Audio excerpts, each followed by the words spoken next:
পারমাণবিক সমৃদ্ধকরণ চালিয়ে যাওয়ার ঘোষণার পর আবারও ইরানকে হুমকি দিলেন যুক্তরাষ্ট্রের প্রেসিডেন্ট ডোনাল্ড ট্রাম্প।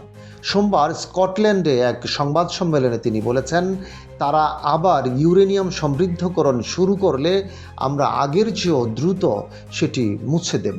যুক্তরাজ্যের প্রধানমন্ত্রী কিয়ার স্টারমারের সঙ্গে যৌথ সংবাদ সম্মেলনে ট্রাম্প বলেন, খুব খারাপ বার্তা পাঠাচ্ছে।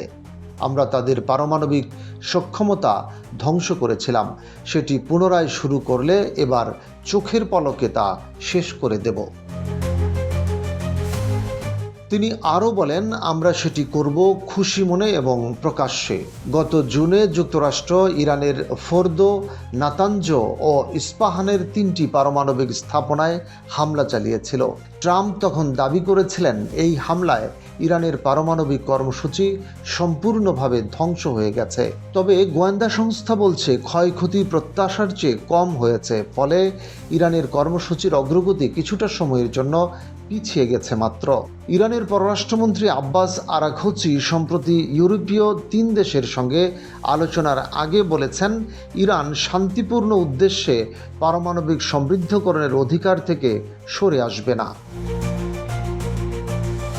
ইরানের প্রেসিডেন্ট মাসুদ পেজেশকিয়ান আল জাজিরাকে বলেছিলেন, আমরা আমাদের পারমাণবিক অধিকার ছাড়ছি না, তবে আলোচনায় বসতে প্রস্তুত।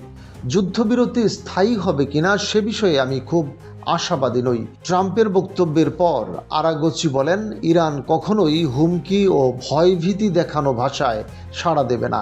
তিনি আবারও জোর দিয়ে বলেন, চিকিৎসা ও বেসামরিক কারণে ইরানের ইউরেনিয়াম সমৃদ্ধকরণ প্রয়োজন। যদি ইরান আবারও হামলার শিকার হয়, তাহলে আরও দৃঢ়ভাবে তার প্রতিক্রিয়া জানাতে তেহরান দ্বিধা করবে না। এর মধ্যে ইসরায়েলের প্রতিরক্ষা মন্ত্রী ইসরায়েল কাতস ইঙ্গিত দিয়েছেন, ইরানে আবারও সামরিক অভিযান চালানোর পরিকল্পনা রয়েছে তাদের।